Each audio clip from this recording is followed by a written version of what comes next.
About the author. Jason Barron, MBA, is a creative leader focused on digital product strategy and user experience.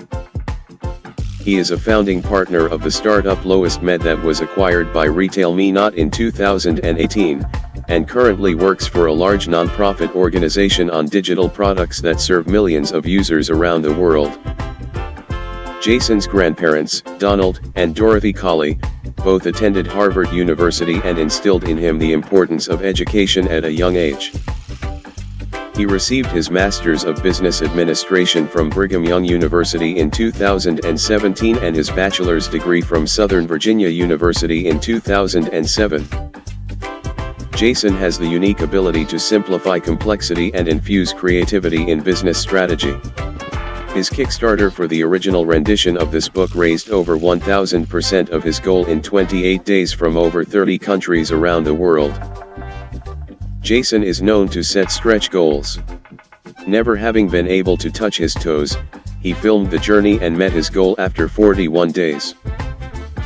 His video has since received several million views after being shared by George Takei as well as Yahoo and MSN News. Jason currently lives in Salt Lake City, Utah with his wife and 5 children. Find out more about Jason at To Jackie, Josh, James, Jonah, Josie and Junie. Preface. In short, this book contains 2 long years of business school, all neatly packaged into one highly illustrated volume. Experts tell us that 60% of people are visual learners, and let's face it, beyond that, 100% of people don't want to read boring stuff. Now, with this book you can understand faster, absorb better, and recall quicker the biggest and most useful ideas that you would learn from studying for a Master's of Business Administration degree. A quick word about the illustrations that follow. Years ago Mike Rohde coined the term sketch notes, and I've been a fan ever since. Rather than taking extensive linear notes that no one will ever read again, I felt that simply capturing the main points visually would create a much more interesting and useful resource for later consumption. As they say, a picture is worth 1,000 words. At the beginning of my MBA studies, I took on the crazy goal to try and create sketch notes throughout the entire program.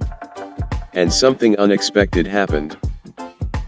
For a class full of extremely smart people, I was surprised at the high level of interest they had in my visual notes as I went along. What you have in front of you is the end product of all my sketch notes as I attended the BYU Marriott School of Business. Whether you've never been to business school, or have already attended, or are in a current MBA program yourself, I created this book with you in mind. Each chapter is based upon traditional business school classes, and is packed with concepts that are accompanied with a written narrative to help you better understand it all. Feel free to skim, jump, or dive through the content any way you want. The only rules are to have fun, to be curious, and to discover on your own. You will be glad you did. Now sit back, relax, and enjoy all the knowledge soaking into your brain. Author's note. You're smart.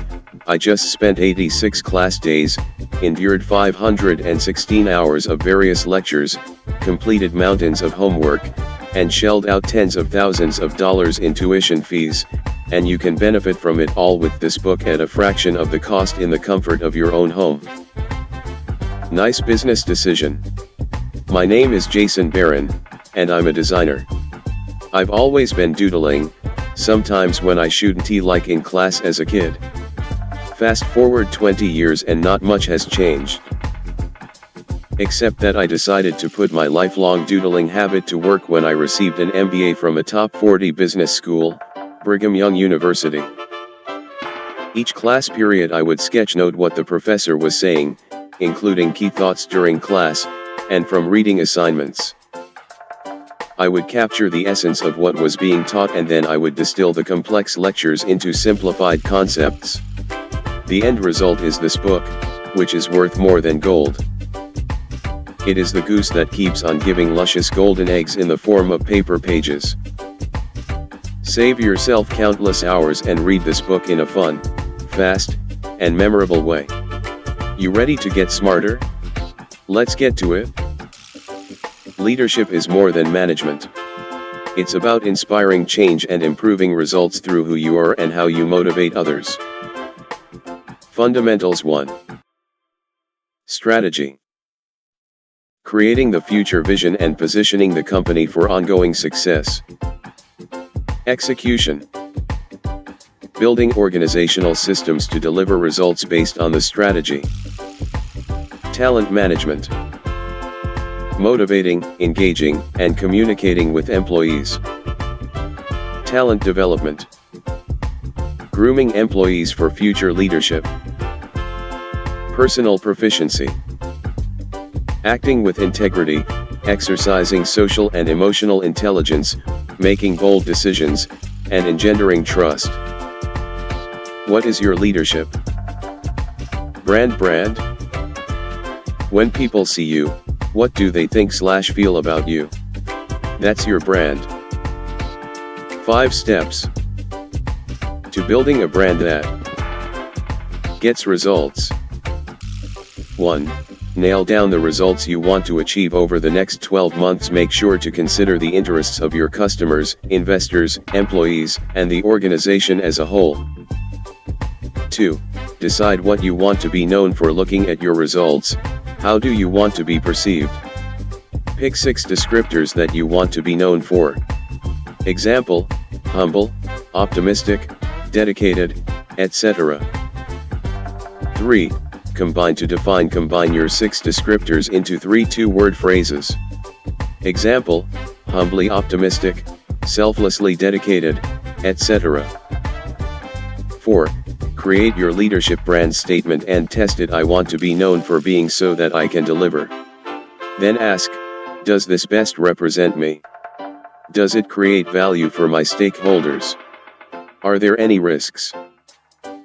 5. Make it real. Share your brand with others and ask if they feel it aligns with how you truly behave. Make adjustments. Most importantly, your brand is a promise, so make it real and deliver. Pre-adjust your attitude. Adjust your posture. Smile. Make eye contact. Raise your eyebrows. Shake hands. Lean in. Move your employees from being disengaged to engaged with autonomy, mastery, and purpose. Give them the freedom to be creative, to be good at what they do, and to have a purpose behind their work. If you want to be happy in your job, you need to hit the sweet spot. You need a balance of competence, passion, and opportunity. Change the context of where people work and people will change. What is the smell of the place? Although it is hard to change people, nothing changes people faster than changing their environment. Their environment then shapes the culture. Look around. What is the smell of the place they work? Is it stuffy? Compliance-driven? Is it quiet? Are there cubicles that block them from others? Does it feel dead? That is your culture. Change that and people change along with your culture. Manage your energy, not your time. Some stress is helpful to increase performance, but there comes a point where performance drops. Make sure to take breaks, exercise, and relax to maintain performance. Context includes the reward system, goals, culture, tone, and environment that the team will be working in. Composition includes who is on the team and their skills and personalities to get the job done. This is where hiring the right people who mesh with the team is critical. Competencies includes having the right people whose combined skill can solve the problem. It's about setting the right goal and leveraging the team's skill to achieve it. Change includes the team's ability to adapt to rapidly changing circumstances while working towards the goal. Accounting is the language of business. Unless you are keeping track of how your company is doing, you won't know how to improve it. Everything in this course revolves around these 3 financial statements. You are the new CEO. of a lemonade stand. You need a loan of $50 to buy some assets. You purchase a stand for $20 and have $30 left over. Snapshot in time comprised of. Okay. So at any given point in time you have assets, liabilities, and equity. The secret is, assets equals liabilities plus equity. That's called the accounting equation. Your loan was $50, you used it to buy a stand for $20, and have $30 cash. You have $50 debt and $50 of assets. A equals L plus E. Accounting equation. A equals L plus E. Assets. Liabilities. Equity. Bam. You just sold $90 worth of lemonade. Nicely done. Your balance sheet looks something like this now. A balance sheet is a snapshot in time and is a good indicator of your net worth as a business. Now let's jump into your income statement. Revenue, expenses equals net profit. Revenue. Sales. $90 cost of goods sold. $20. Gross profit. $70. $70/$90 equals 77%. Operating expenses. Administrative. $3. Operating income. $67. $67/$90 equals 74%. Remaining expenses. Taxes. $2 interest. $1. Net profit. $64. $64/$90 equals 71%. Sure. You sold $90 but the cups, sugar, and lemons cost $20. Your gross profit is $70. You also had to pay for some administrative overhead. That left you with $67 operating income or EBIT. You then need to take out interest and taxes, which leaves you with a net profit of $64. Common-sized financial statements are a great way to figure out how you are doing over time, or to compare one company in a similar industry with another. All you do is divide everything by sales to see where any differences are. Revenue. Year 2 Year 1 sales. $90100%, 67% cost of goods sold. $20. Gross profit. $70, 78%, 33%. Operating expenses. Administrative. $3. Operating income $67, 74%, 31%. Remaining expenses. Taxes. $2 interest. $1. Net profit. $64, 71%, 28%. Pro forma is just a fancy way of saying what the future could look like. It is forecasting based on an increase in sales. Look at your financial statement and everything on it that is dependent on sales. In this case, let's say cost of goods sold and administrative expenses both increase with sales. If sales increased by 20%, what would our net profit be? Look at the previous page and see that COGS was 22% of sales, and your administrative expense was 3%. When increasing $90 by 20%, you then figure out what 22% and 3% of $108 are. Revenue. Pro forma. Sales. $90, $108 cost of goods sold. $20, $23.76. Gross profit. $70, $84.24. Operating expenses. Administrative. $3, $3.24. Operating income $67, $81. Remaining expenses. Taxes. $2, $2 interest. $1. $1. Net profit. $64, $78. Financial ratios are a great way to compare how you are doing over time, to diagnose any issues, or to see how one company in a similar industry stacks up against another. Here are some of the most common.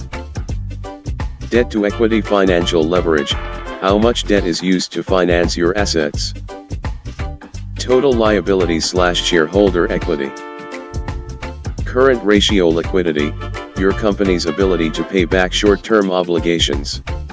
The higher the ratio, the higher the capability. Current assets / current liabilities. Return on equity. Profit generated with money invested by shareholders. Net income / shareholders equity. Net profit margin. Efficiency at cost control in converting revenue into profit. The higher the number, the better. Net profit / net sales. DuPont framework. DuPont framework. This is a combo equation that shows some of the strengths and weaknesses of the company and how they affect the return on equity. ROE equals net income sales x sales assets x assets equity. How shares work. When starting your lemonade stand, you established that there would be 100 shares. You took on a business partner and now each of you owns 20 shares. Where the business stands, you now both own 20% of the business. Your company is worth $204 now, so how much is each share worth? Company worth, $204. $204/100 equals $2.04 per share. Each owns 20 x $2.04 equals $40.80. Entrepreneurial management is about solving unknown problems with unknown solutions. The key to solving uncertainty is by identifying pain, and the key to finding the right solution is by experimentation. Enlightened trial and error succeeds over the planning of the lone genius. Peter Skillman, Pres of IDEO. Run your experiment. Start with what you know.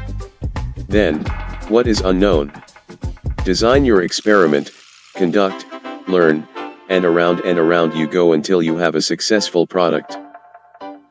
Your idea needs to be desirable, feasible, and viable. If any of those are missing, your product is limited out of the gate. Pain. The essential ingredient for innovation.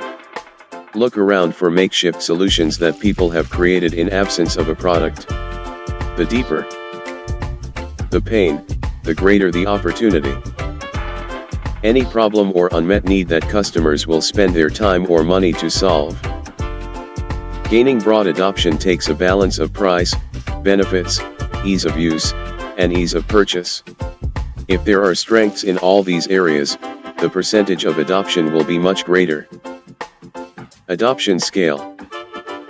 Simplicity is the ultimate sophistication, Steve Jobs. When you start looking at a problem and it seems really simple with all these simple solutions, you don't really understand the complexity of the problem. Then you get into the problem, and you see it's really complicated. And you come up with all these convoluted solutions. That's where most people stop. But the really great person will keep going and find the key, the underlying principle of the problem, and come up with a beautiful, elegant solution that works. Steve Jobs. Spend your energy on the most profitable. You may have the best idea for something that isn't all that profitable or that big of a pain for people. Find the areas of unresolved pain that are also as profitable as possible. Maximize your revenue by mapping it out. Identify which activities and customers it is coming from. Also look at reducing any friction points for receiving the revenue. Pricing is one of the most critical aspects of creating new products. Price too low and you leave money on the table. Price too high, you lose customers. The trick is finding ways to price it just right. One of the best ways to shed light on the right price is by surveying customers.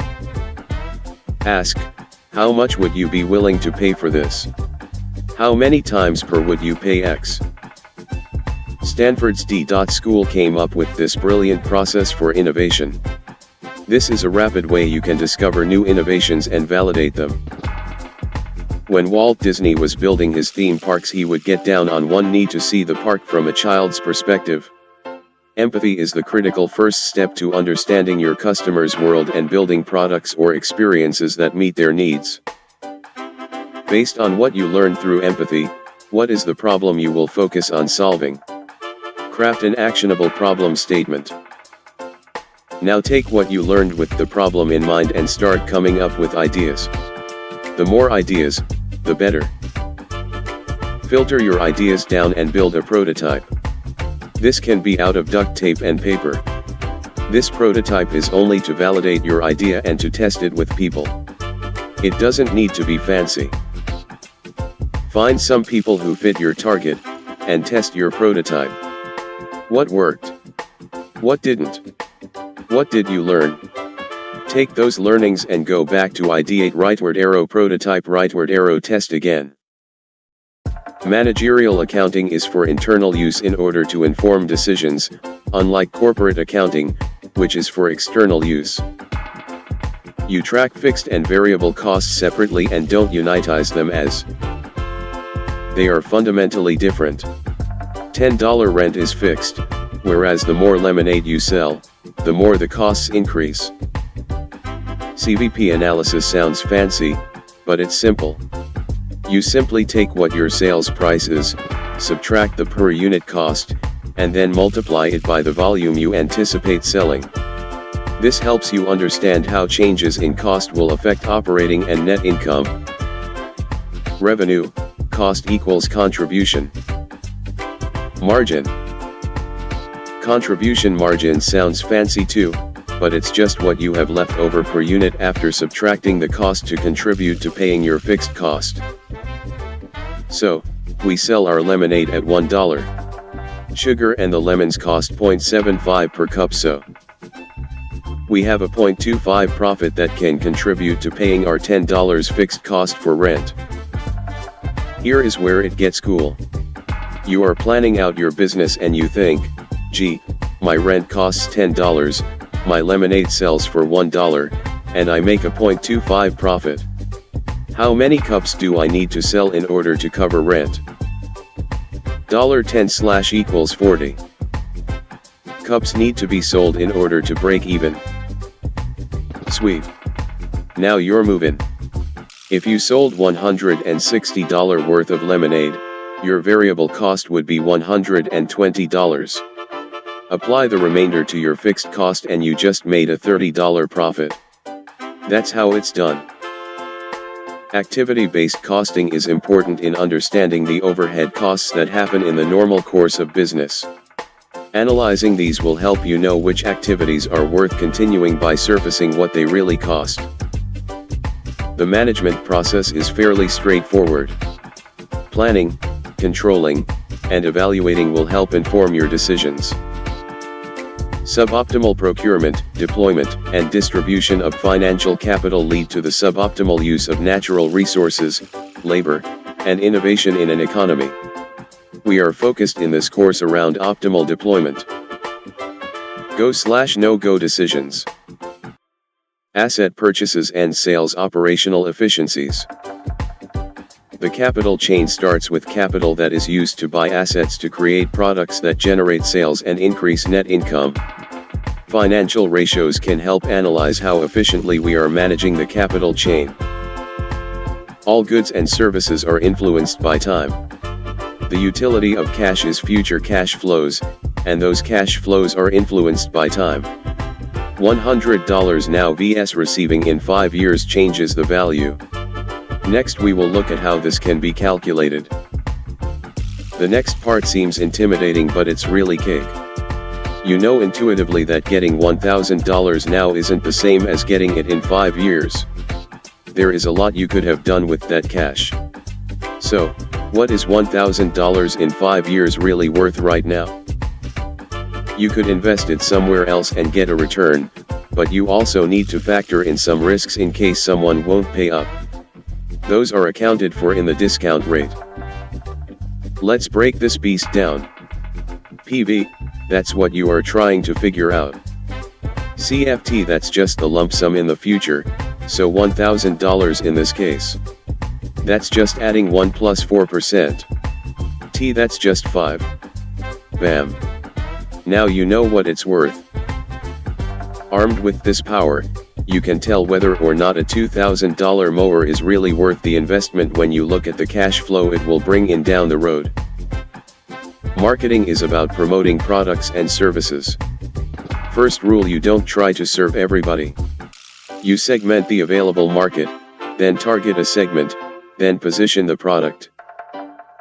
Who is your customer, and who is not? This is one of the most difficult steps in marketing. We want to sell to everybody, but if we try that, we end up watering down our product messaging and it doesn't appeal to anyone. Get focused on who your target is and then position it from there.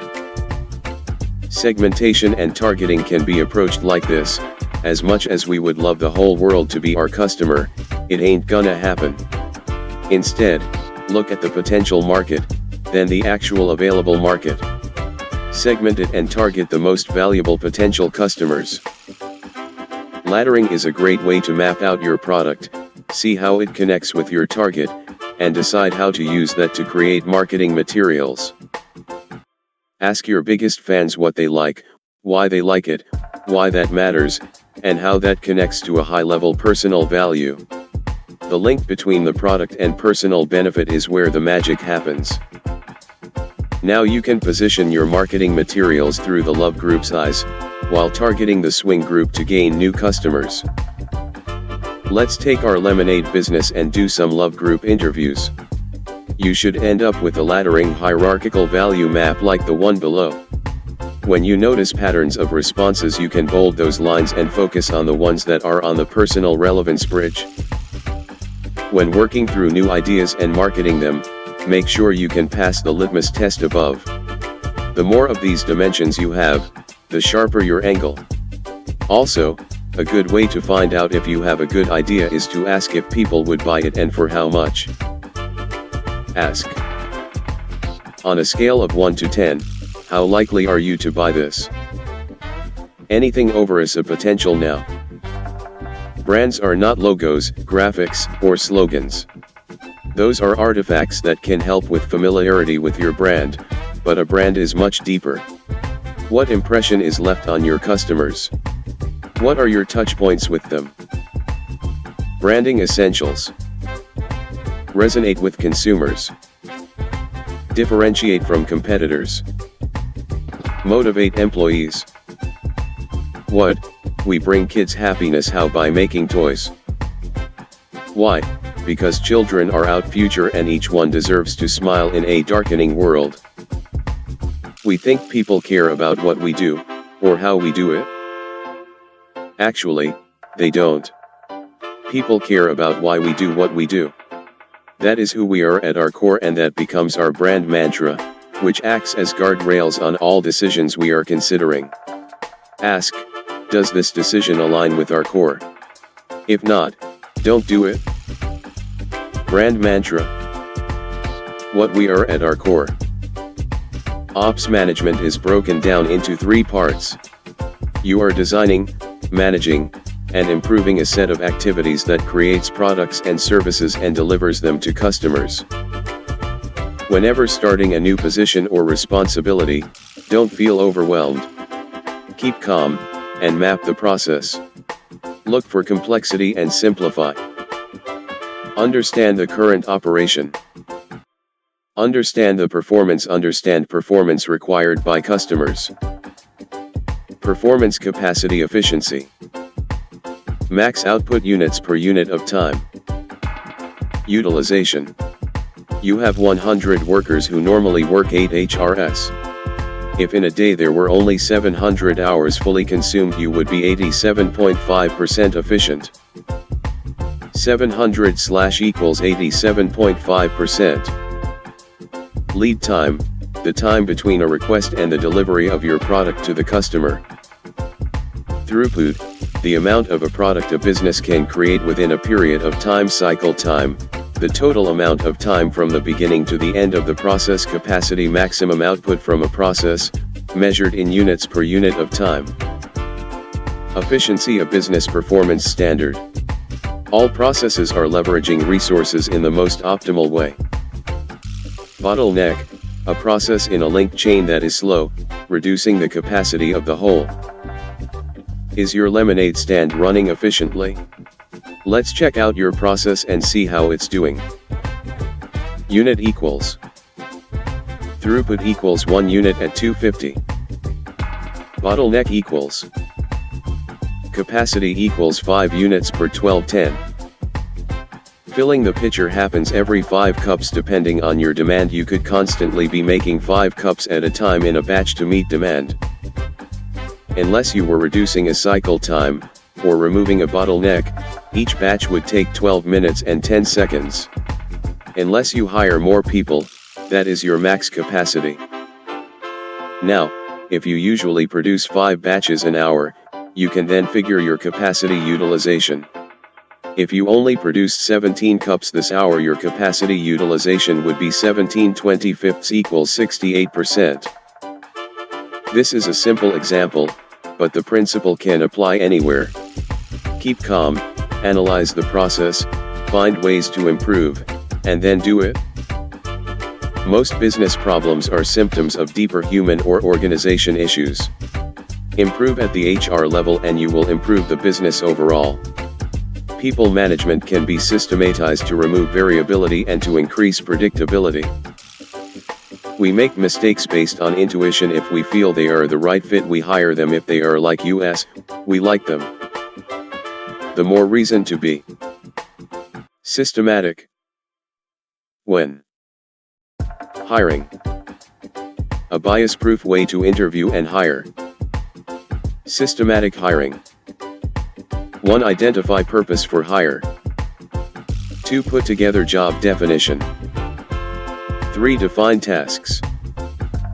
4. Prioritize tasks. 5. Define needed competencies. X. Operations management. 6. Ask behavioral questions and rate responses. X. Tell us about a time when you created a new operational process. 7. Hire and onboard. 8. Evaluate employee. So how do you motivate employees? See how you hold up with the motivating potential score. This measures how motivated your current employees are. Herzberg's motivation hygiene theory. Track high potentials, facilitate their development. Performance management, set performance expectations. Measure results. Provide feedback. Reward or correct. Team success levers. When meeting any kind of resistance, appeal to the emotions. Logic is like a man riding an elephant. Guess who decides where to go? The negotiation framework is simple yet powerful. Apply this framework and get what you want much more often. Compliments don't cost much, but they are effective. What do you want them to think of you? Fair and honest, knowledgeable, done homework, walk away. Sources of individual power. Legitimate power. Judge. Police. Reward/coercive power. Scarce resources. Expert power. Skills.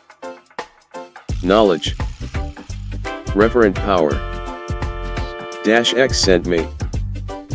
Diplomats. Personal power. Charm. Charisma. Politicians. Critical attributes. Even temperament. Discipline. Excellent listener. 3 attributes of persuasion. 1. Power preparation expert. Personal. 2. Credibility. I don't know. Right outcome. 3. Attractiveness. Message. Messenger listens, builds trust, pays attention. Goals. Interest setting. Needs. Alternatives matrix. Parties with more alternatives and lower needs have the most power. How can you put yourself in a position of power when negotiating? Also, how can you adapt to a situation where the other party has more power? Critical. Role play before the negotiation. The game changer. Role play both sides. Know it better than they. Pro tip: write out your opening statement ahead of time. The earlier you discuss money, the less money you will get. Principled negotiation. Separate people from problem. Focus on interests, not positions. Look for options for mutual gain. Use fair standards and procedures. Cognitive anchoring. Explanation first, then conclusion. This pen went to the moon and back. It's only $8,000. What is your goal? Your goal is paramount. Do you want to be right? Or do you want to achieve a happy marriage? Sometimes you can't have both. Who are you negotiating with? The more you know and understand this person, the better your chances are of a successful negotiated outcome. What are the pictures in their head? What keeps them up at night? What are their hopes and dreams? 3. What is your incremental plan? Being incremental wins every time vs trying to get everything right off the bat. 1. The 5 competitive forces that share strategy. These 5 forces can determine the long-term profitability of a company. The higher the threat, the lower the profits. Either build a defense against these forces or find an industry where the forces are weaker. Do things differently. Appeal to a customer segment, find a base of differentiation, and the competition's advertising will have no effect. Be so amazing that customers naturally prefer you. Competition.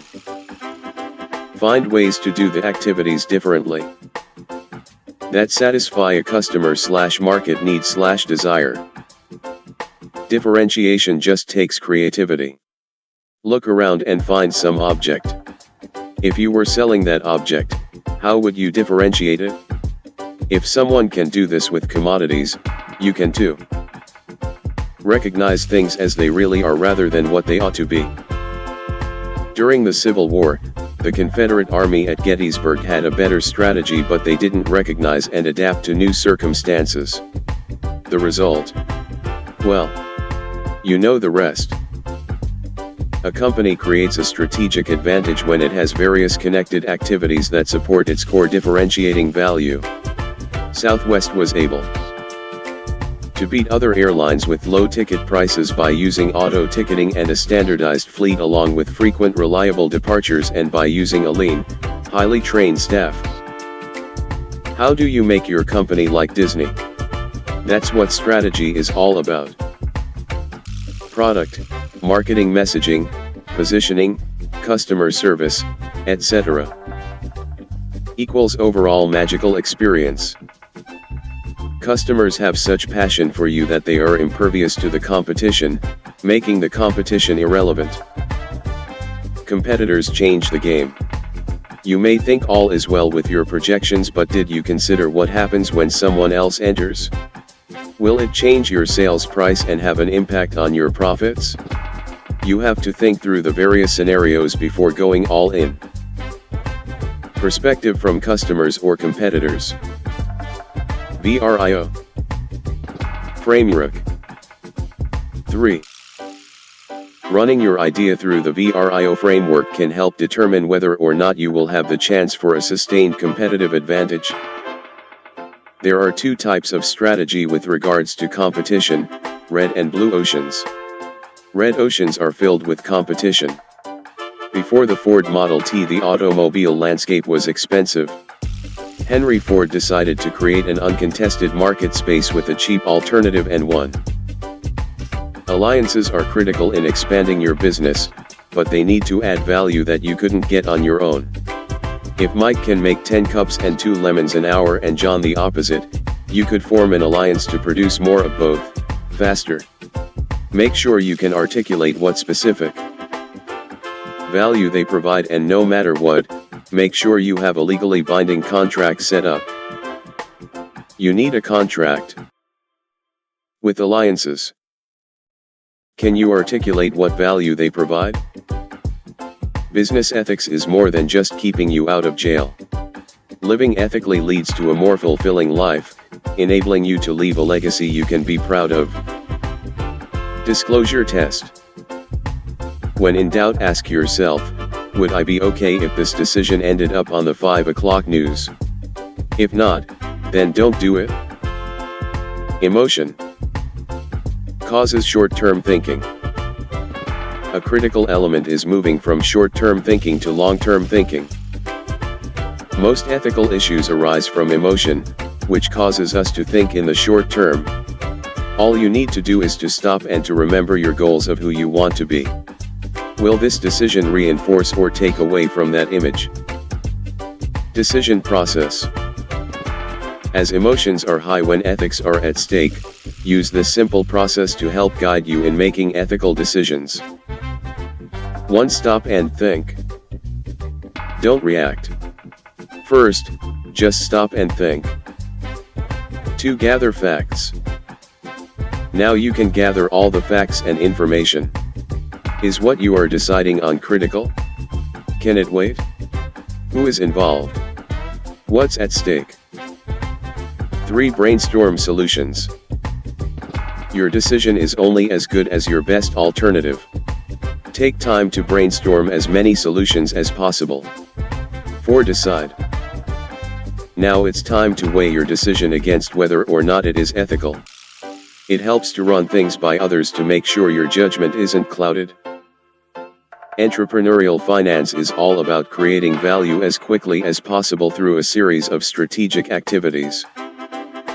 Entrepreneurial finance process. What is your end game? The goal is always the harvest and how to get there as quickly as possible. There are tons of opportunities out there. It is just up to you to find them. The following are some opportunity sources where you should always keep a finger on the pulse. Create an industry that solves the problems that arise from these factors. Before diving headfirst into your idea, make sure it is feasible. You will be spending a lot of time on it, so you'd better do some validation first. Look at your internal and external forces, and then map it out with a SWOT analysis. When looking at any new venture, it is helpful to put it through a good screening. 2 ways of doing this are through both a quantitative and a qualitative screen. The higher the score, the more appealing to investors. Quantitative screening. Quantitative and qualitative screening of a new venture removes emotion and provides the data you need to make a wise decision. First, do a quantitative screening and see how close to a score of 3 you get. Then take a look at the management team and ask questions to flesh out their vision, knowledge, and plans for the future. High growth best practices. Marketing practices. Develop best product or service. High quality product or service. Product commands higher prices. Efficient distribution and superior support. Financial practices. Prep detailed monthly financial plans and annual financial plan for the next 5 years. Effectively manage the firm's assets, financial resources, and operating performance. Management practices. Assemble management team balanced in both functional areas and industry knowledge. Collaborative decision making. Any new venture goes through 5 stages that correlate with fundraising. This starts with the initial development and seed financing to get you going, all the way to early maturity. When working with VCs, they are looking for a 3x, 6x return and will need a written agreement. Always remember that in the world of private equity, Your reputation means everything. Be true to your word and deliver on what you promise. It's all about reputation. Business entities. When starting a business, it is important to know the positives and negatives of the various business entities before you choose one. Each one can have important implications regarding your exposure to liability and taxes. Here they are below. Sole proprietorship. Simple and the most common among the entities. It is unincorporated and doesn't make any distinction between the owner and the business. But with the simplicity comes some risk. Without a distinction between the owner and the business, your personal assets are at risk if someone decides to sue you. LLC. LLC stands for Limited Liability Corporation. This is usually a better choice over a sole proprietorship as it creates a legal buffer between the owner and the business. This entity combines the characteristics of a sole proprietorship and a corporation. S Corp. More complicated with added rules and regulations. With that said, this might be preferable if you are looking for outside financing or issuing stock. Having the flexibility to issue stock is always nice as it can incentivize partnerships or provide additional help with the business. C Corp. C Corp are like S Corp, but are taxed twice. C Corp can have unlimited shareholders whereas S Corp can only have a max of 100 and they must be U.S. citizens. The 5 C's of credit are what lenders use when evaluating potential borrowers. Character can also be referred to as credit history. This is the info on the credit reports of the borrower. These reports show how much you have borrowed over time and whether or not you have repaid your loans on time. Capacity is your ability to repay the loan. This is a comparison of your current income against your recurring debts. Lenders are also looking at how long you have been at your current job when making this assessment. Capital is what you as a borrower are already putting towards the investment. This helps lenders feel more secure that you won't default on your loan. Collateral is the assets you put up as security in the event that the loan defaults. This gives the lender options to liquidate your assets in order to get their money back. Conditions include the amount borrowed, the interest rate, and how the borrower plans to use the money. The clearer and more focused the purpose, the greater the chances of getting the loan approved. Decisions affect your life and happen on a daily basis. Learn how to make the best ones possible in order to achieve stellar results. This model works wonders. It is dead simple but can speed up the decision-making process significantly and help you land in the right spot. This is the most important step. Make sure you put together a well-posed decision problem and that it is the right problem to solve. Example, which gym should I join, vs. how might I improve my health? One by one, go through your objectives. Ask the question, what do we want from this? Then ask, why? You might be surprised at what you discover. This part is so important. You will only make a decision as good as your best alternative. Take time to come up with a number of alternatives. Consequences. On a spreadsheet, map out your objectives in the column on the left with all your alternatives along the top and then weight them. Then go through each alternative and score it 1 to 3 based on how well it meets each objective. This will give you a pretty good indicator which direction to go. Car 1, Car 2, Car 3. Comfort 3. 3. 2 Roominess 2. 3. 2 Attractiveness 2. 3. 3 Low miles 1. 1. 3 Condition 3. 1. 3 Price 2. 1. 3. You should have a pretty good idea by now which direction to go, but it is good to look at the trade-offs you will need to make for any alternatives that are close. New golf grip.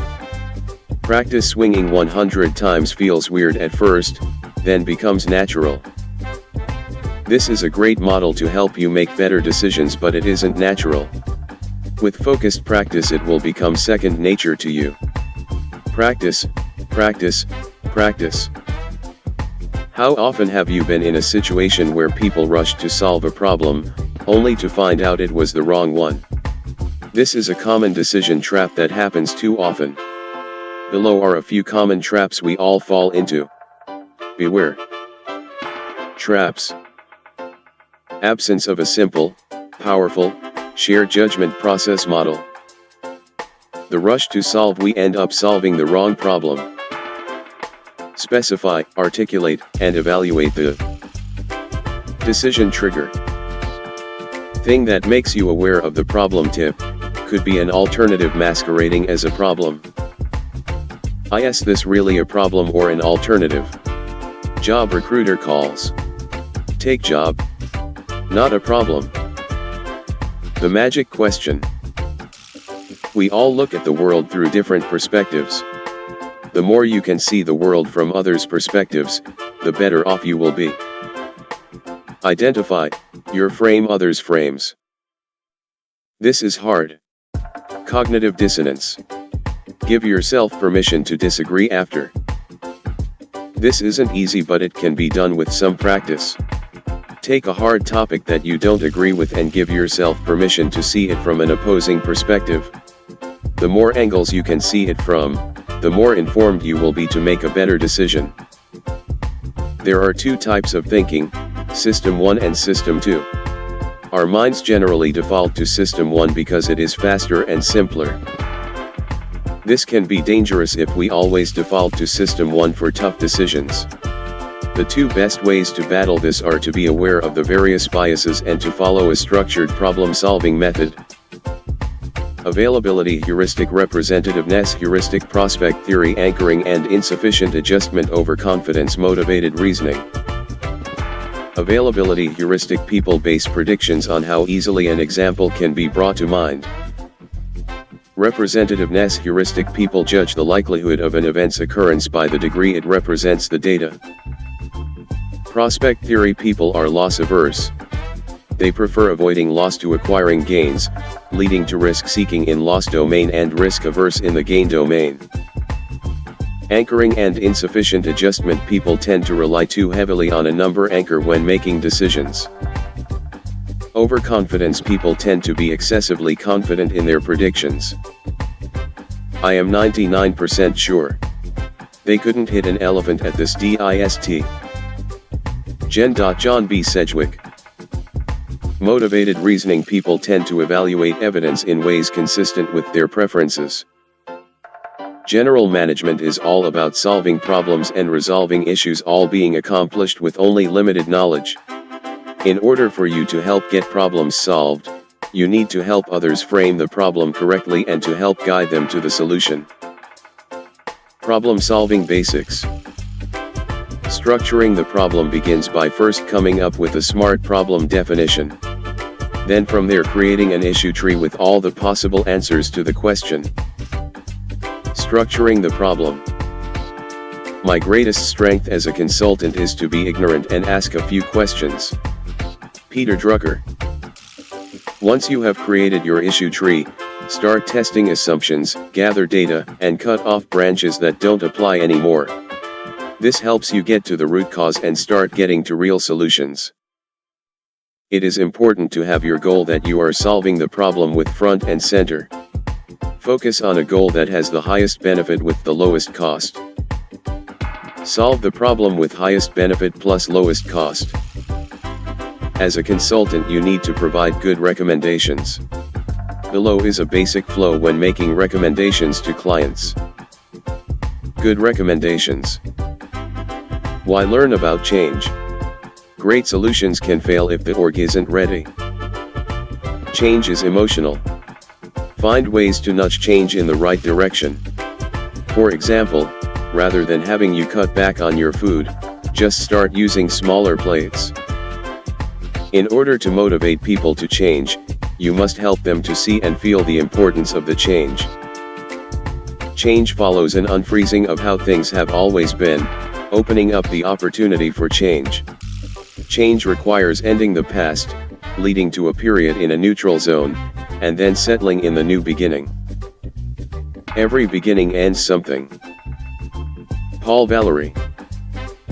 People need to do all three at the same time. A good example of this is when someone gets married. Exchanging marital vows kicks off the new beginning and requires that the couple end the past of being single and what they were comfortable with in that previous life. This causes them to be in the neutral zone for a time. Believing that the future will be better will enable them to embrace the new beginning, relinquishing the past, and truly changing. It is better to go through this process than deny it. Otherwise the consequences will be catastrophic. Change is a cut-off. However, transition isn't as cut and dried. Purpose: why are we moving? Picture: what will it look like? Plan: how will we get there? Where? When introducing people to the process of change, help them understand the purpose, picture, plan, and their part. Be patient and remember that although the plans may make sense to you, they may not be there yet or have all the information. 1. Remember the marathon effect: you may have already changed but others haven't. Measure twice, cut once, plan and prepare. It is worth the time. Proceed informally / small at first. Build momentum and then proceed formally. Large organizational change needs to be strategic, calculated, and precise. It can't be a shotgun model, it has to be more like precise rifle shots. Shotgun vs rifle shots build the love group. Warning: gross. Picture this. You are at dinner with your family and there is a dead dog on the center of the table, but no one talks about it. That is a dysfunctional family. Do you have a dysfunctional organization? What isn't being talked about? Hallmark of a dysfunctional family. Remember, this needs to be precise. Sharpshooter precise. Ready, aim, fire. Timing, sequencing, and credibility are everything. Plan out your communication strategy and get the right people on board. A change management strategy works by influencing the right people in the org. By taking a look at history's leaders, we can learn from their successes as well as their failures. General Lee's men didn't know why he gave certain instructions or why he failed to communicate his thoughts. As a leader, it is easy to have the vision in our minds, but if we don't communicate it effectively, we will lose the war. At a critical time, General Lee didn't listen to his generals and was unable to adapt to the changing circumstances around him. Frequently taking inventory of the situation around you and adapting will help you stay on top. Winston Churchill was a leader who was strategic in all he did, including his career, as he intentionally took specific positions to increase his influence. Churchill valued these character traits as a leader and they served him well in his leadership capacity. Success is going from failure to failure without loss of enthusiasm. Churchill. 1. Make key strategic decisions first. 2. Choose top leadership. 3. Give clear direction, then clear the way for them to act effectively. Responsibility. Needs equal authority.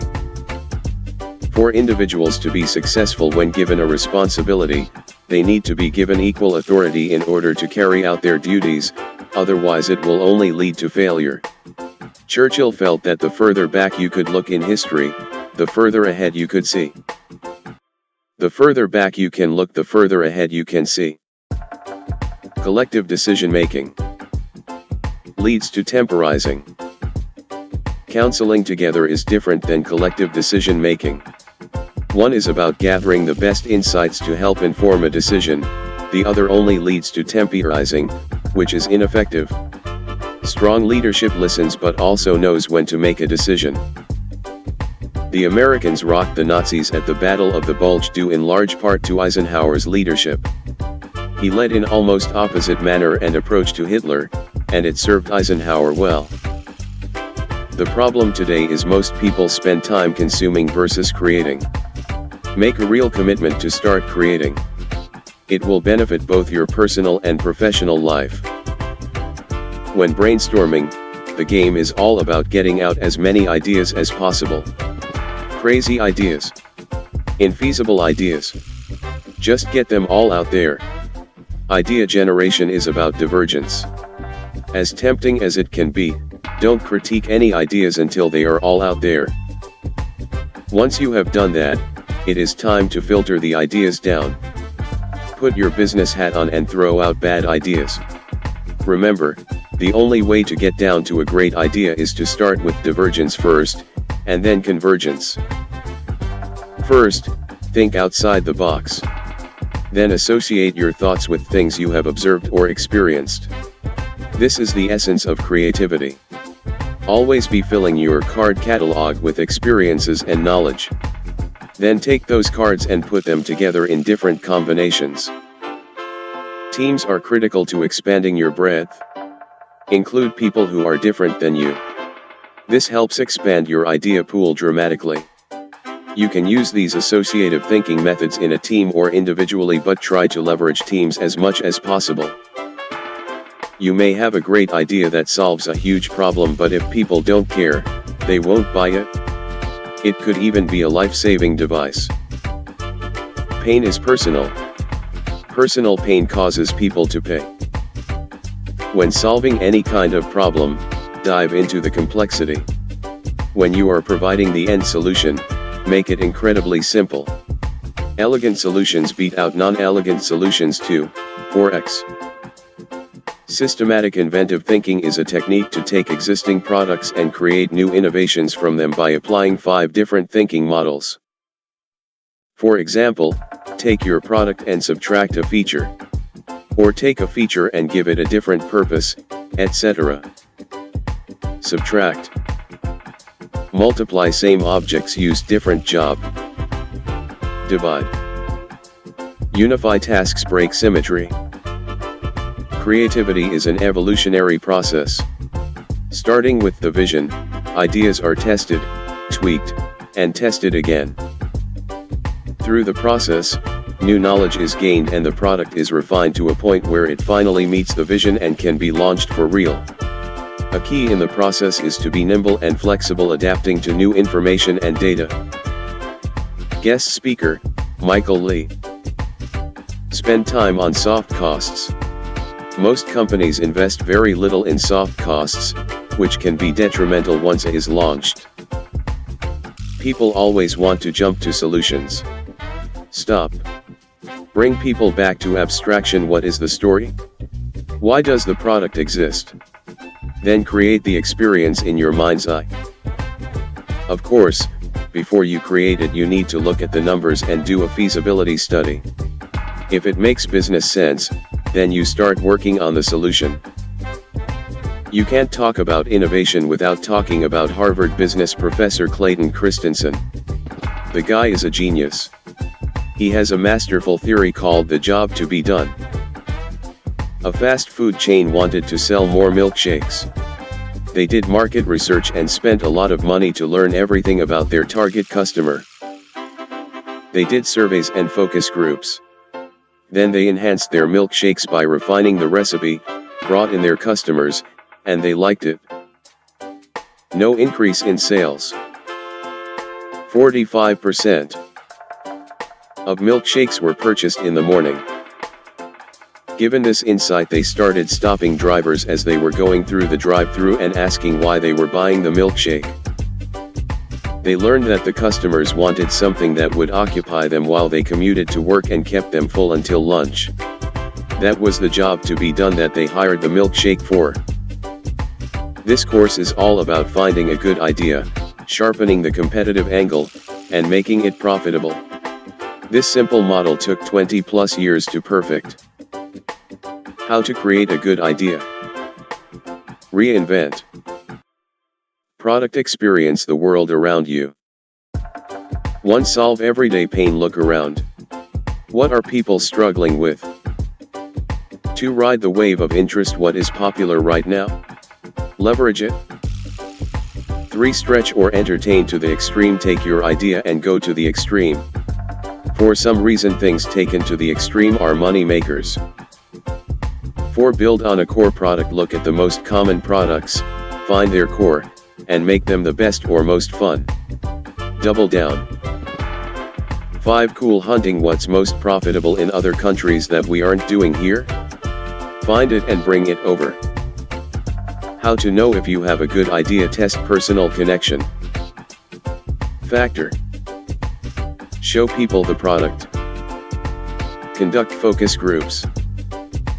On a scale of 0 to 10, what would you rate this? Steps to conduct focus groups.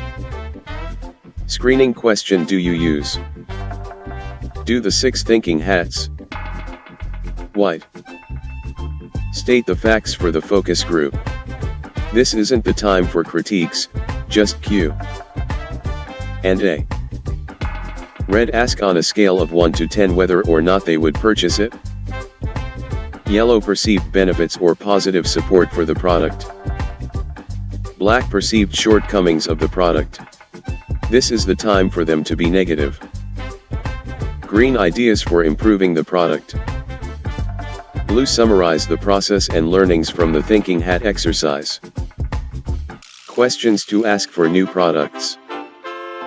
Each of these questions is ordered by Mojo.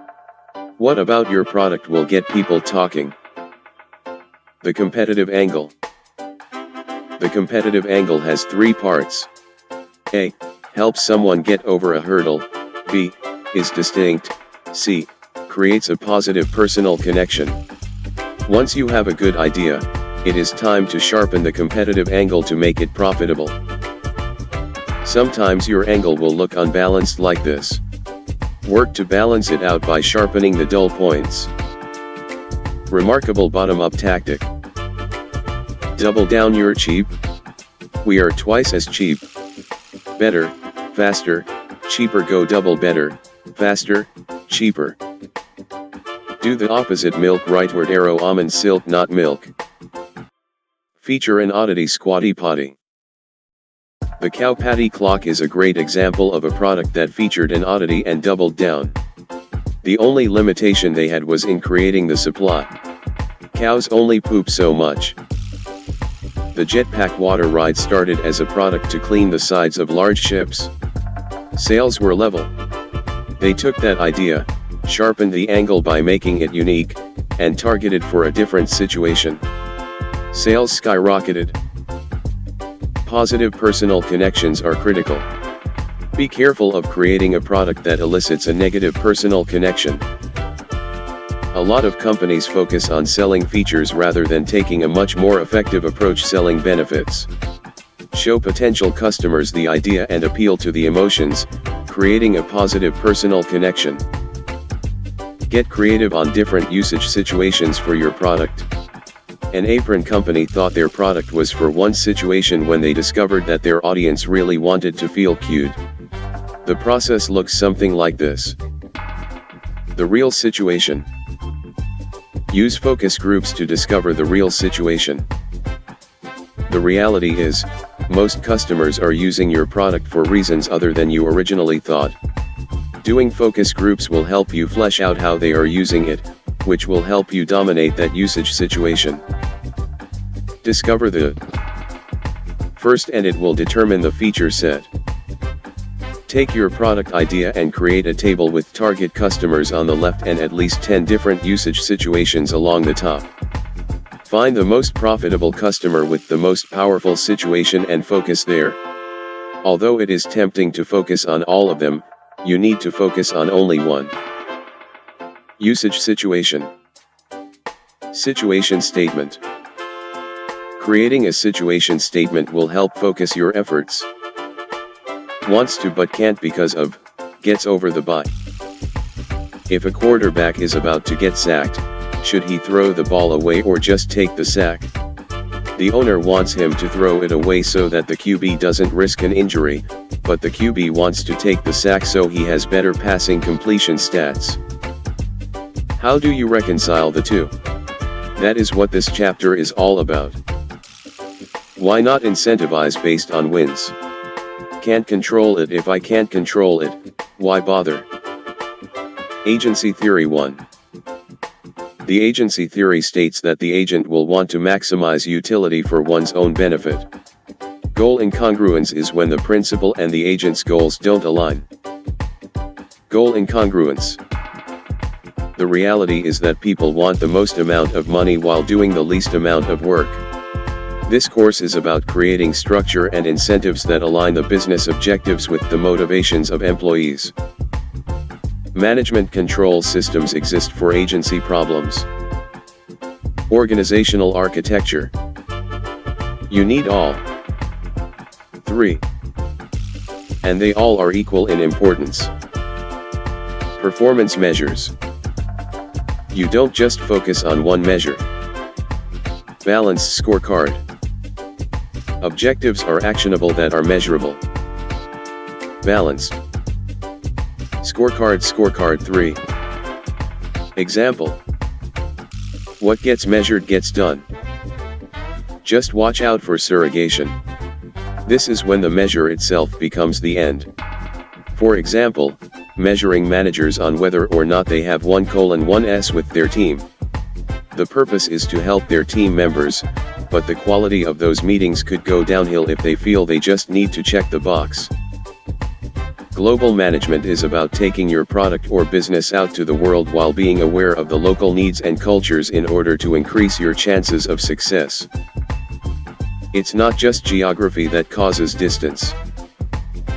Companies have made many botched attempts at opening new markets around the world only to discover that their product doesn't truly meet the market's needs or wants. Although tempting to jump into markets like China, doing the proper legwork to understand the cultural differences in attitudes, behaviors, expectations, and values will go a long way. Culture. C. A. Cage. Distance framework. Distance is created by more than just geography. When looking at your international strategy, the cage framework will help you navigate potential pitfalls. Cultural differences. What are the different languages, ethnicities, religions, values, norms? Administrative differences. G. E. What is the political landscape? What is the legal system? Currency. Geographic differences. What is the physical distance between countries? Time zones. Climates. Economic differences. What are the differences between the rich and poor? What is the infrastructure? Natural/financial resources. Now you can easily put the answers to these questions in a table for reference when planning and sharing your strategy. Accounting for these 4 areas will save you much trouble down the road as you look to expand your business. Wow, that was a lot of stuff. Let's see how it all fits together for a new business venture. Hopefully this reference guide can help you along your own business journey. Start. Find out who to serve P46 to 48. Come up with an idea P25, 30, 86, 97, 100, and 42 to 151, 154 to 156. Experiment P24, 30 to 31. Validate your idea P25, 51, 99, 100, and 57 to 159. Plan P18, 26, 28 to 29, 34 to 36. Map your strategy P78 to 82. Decision making P110 to 112. Branding P52 to 53. Business entity setup P104 to 105. Launch. Marketing P46 to 49, 163. Measure and diagnose P12 to 17. Refine your product and marketing P49 to 51, 154, 160 to 162, 164 to 167. Problem solving P120 to 122. Leadership P2 to 5, 136 to 139. Ethics P90 to 93. Building teams P6 to 9, 62 to 63. Performance improvement P170 to 175. Employee retention P64 to 67. Managing change P124 to 131. Grow and invest in the business P25, 51, 99, 157 to 159. Global expansion P178 to 181. Operations P56 to 59. Negotiations P70 to 75. Closing thoughts? Feeling smarter? Good. You've gained insights. You've made connections. You've learned new things. Now it's time to apply them. 70% of learning is experiential, and now it is up to you. Try the concepts and frameworks you learned. What worked? What didn't? What could be improved? Learning never stops. Socrates lived over 2,000 years ago, and he knew what he was talking about. Dig deep, ask why, challenge, ask questions, and then do. You will understand the whole picture rather than fragments. You are an artist with many canvases ready to be filled by your intellectual curiosity and discovery. If you can sketchnote some of them along the way, bonus points. If you take and apply just one idea in this book, try it out, learn, and grow, all the hours spent on this book will be worth it. Thank you for buying and reading this book. I look forward to hearing your experiences and insights as you apply these concepts. Feel free to reach me on Twitter at @JasBarron. Kind regards, Jason Barron. Chapter 1. 1. Ulrich, Dave, and Norm Smallwood. Building a Leadership Brand. Harvard Business Review. 2. Ulrich, Dave, and Norm Smallwood. 5 Steps to Building Your Personal Leadership Brand. Harvard Business Review. 3. Goman, Carol K. 7 Seconds to Make a First Impression. Forbes. 4. Pink, Daniel H. Drive, The Surprising Truth About What Motivates Us. New York, Riverhead Books, 2009. 5. Lindquist, Rusty. Finding Your Own Personal Sweet Spot. Life Engineering Blog. https://life engineering/finding your own personal sweet spot/ 6. Professor Sumantra Ghoshal. Speech at World Economic Forum in Davos, Switzerland. V=U@G8RI0E. 7. Schwartz, Tony, and Catherine McCarthy. Manage Your Energy, Not Your Time. Harvard Business Review. 8. Dyer, William G. W. Gibb Dyer, Jr., and Jeffrey H. Dyer. Team Building, Proven Strategies for Improving Team Performance. San Francisco, Jossie Vase, 2007. Chapter 3. 1. Ideo. How to Prototype a New Business. Blog entry. 2. Mankin, Eric. Can you spot the sure winner? Harvard Business Review. 3. Levy, Stephen. The Perfect Thing, How the iPod Shuffles Commerce, Culture, and Coolness. New York, Simon & Schuster, 2007. 4. Chapter 4. 1. Monty Swain. The Management Process. In Management Accounting and Cost Concepts, Chapter 15 in W. Steve Albrecht et al., Accounting, Concepts and Applications. Boston, Cengage Learning, 2007. Chapter 6. 1. Reynolds, Thomas J., and Jonathan Gutman. Laddering Theory, Method, Analysis, and Interpretation. Journal of Advertising Research. 2. Sinek, Simon. How Great Leaders Inspire Action.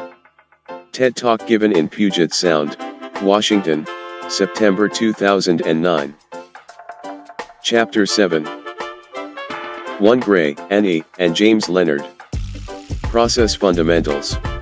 Harvard Business School Background Note 696, 023, September 1995. Chapter 8. 1. Hackman, J. Richard, and Greg R. Oldham. Development of the Job Diagnostic Survey. Journal of Applied Psychology 60, 159-170. 2. Herzberg, Frederick.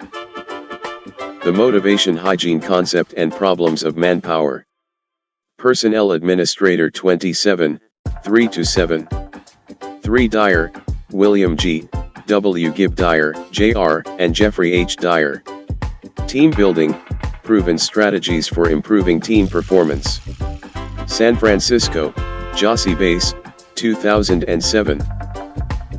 Chapter 9. 1. Forsyth, DR Group Dynamics. Belmont Ma, Wadsworth, Cengage Learning, 2010, 2006. 2. Fisher, Roger, Bruce Patton, and William Ury. Getting to Yes, Negotiating Agreement Without Giving in Rev Ed. New York, Penguin Books, 2011. 3. Diamond, Stewart. Getting More, How You Can Negotiate to Succeed in Work and Life. New York, Crown Business, 2012. Chapter 10. 1. Porter, Michael. How Competitive Forces Shape Strategy. Harvard Business Review. 2. Porter, Michael. What is Strategy? Harvard Business Review. 3. Barney, J.B., and W.S. Hesterly. VRIO Framework. In Strategic Management and Competitive Advantage. Upper Saddle River, New Jersey, Pearson, 2010, pp 68-86. 4. Kim, W.C., and R. Mawborn. Blue Ocean Strategy, How to Create Uncontested Market Space and Make the Competition Irrelevant. Boston, Harvard Business Review Press, 2005. Chapter 12. 1. Drucker, Peter F. Innovation and Entrepreneurship. New York, Harper Business, 2006. Chapter 13. 1. Hammond, John S., Ralph L. Keeney, and Howard Rafa. Smart Choices, A Practical Guide to Making Better Decisions. Boston, Harvard Business Review Press, 2015. 2. Kahneman, Daniel. Thinking, Fast and Slow. New York, Farrar, Straus, and Giroux, 2013. 3. Tversky, Amos, Kahneman, Daniel. Availability, A Heuristic for Judging Frequency and Probability. Cognitive Psychology 5, 207-232. 4. Kahneman, Daniel, Tversky, Amos. Subjective Probability, A Judgment of Representativeness. Cognitive Psychology 3, 430-454. 5. Kahneman, Daniel, Tversky, Amos. Prospect Theory, An Analysis of Decision Under Risk. Econometrica 47, 263. 6. Tversky, A. Kahneman, D. Judgment Under Uncertainty, Heuristics and Biases. Science 185, 1124-1131. 7. Lichtenstein, Sarah, Fishhoff, Barak, Phillips, Lawrence. Decalibration of Probabilities, The State of the Art to 1980. In Kahneman, Daniel, Slovic, Paul, Tversky, Amos. Judgment Under Uncertainty, Heuristics and Biases. Cambridge, UK, Cambridge University Press, 1982, pp 306-334. 8 Kunda, Z. The Case for Motivated Reasoning. Psychological Bulletin 108, 480-498. Chapter 14. 1 Doran, GT. There's a SMART way to write management's goals and objectives. Management Review, AMA Forum 70, 35-36. 2 Lewin, Kurt. Frontiers in Group Dynamics, Concept, Method, and Reality in Social Science, Social Equilibria and Social Change. Human Relations 1, 5-41. 3 Bridges, William. Managing Transitions. Boston, Nicholas Brealey Publishing, 2009. Chapter 16. 1 Ainsworth Land, George T., and Beth Jarman. Breakpoint and Beyond, Mastering the Future Today. Champaign, IL, Harper Business, 1992. 2 Gray, Dave, Sunny Brown, and James McIntyre. Game Storming. Sebastopol CA, O'Reilly Media, 2010. 3 The Hunt is On for the Renaissance Man of Computing, in The Independent, September 17, 1991. 4 Created by Gennady Filkovsky, Jacob Goldenberg, and Ronnie Horowitz. 5 Michael Lee, 6. Clayton Christensen et al. Know Your Customers' Jobs to Be Done. Harvard Business Review. Chapter 17. 1 De Bono, Edward. 6 Thinking Hats, An Essential Approach to Business Management. Boston, Little, Brown and Company, 1985.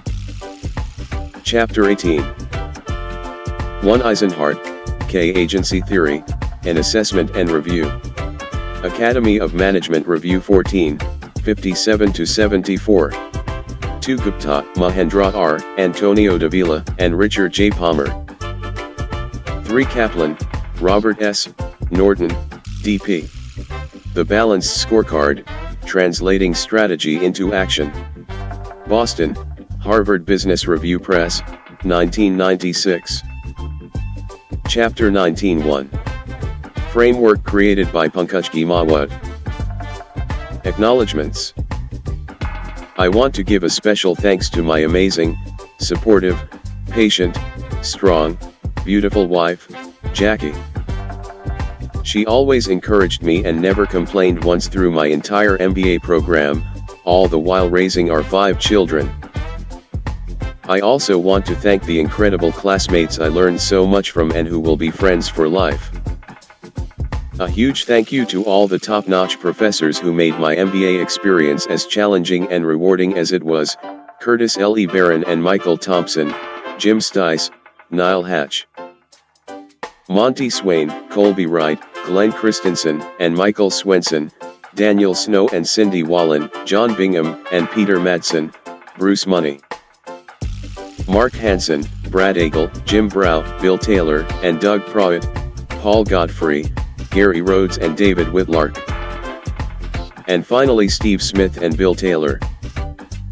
I want to thank my mother, Faith, who always taught me to present my best work no matter how small a project, my awesome brother Matt for his feedback and support, my agent David Fugate, and the incredible team at Houghton Mifflin Harcourt.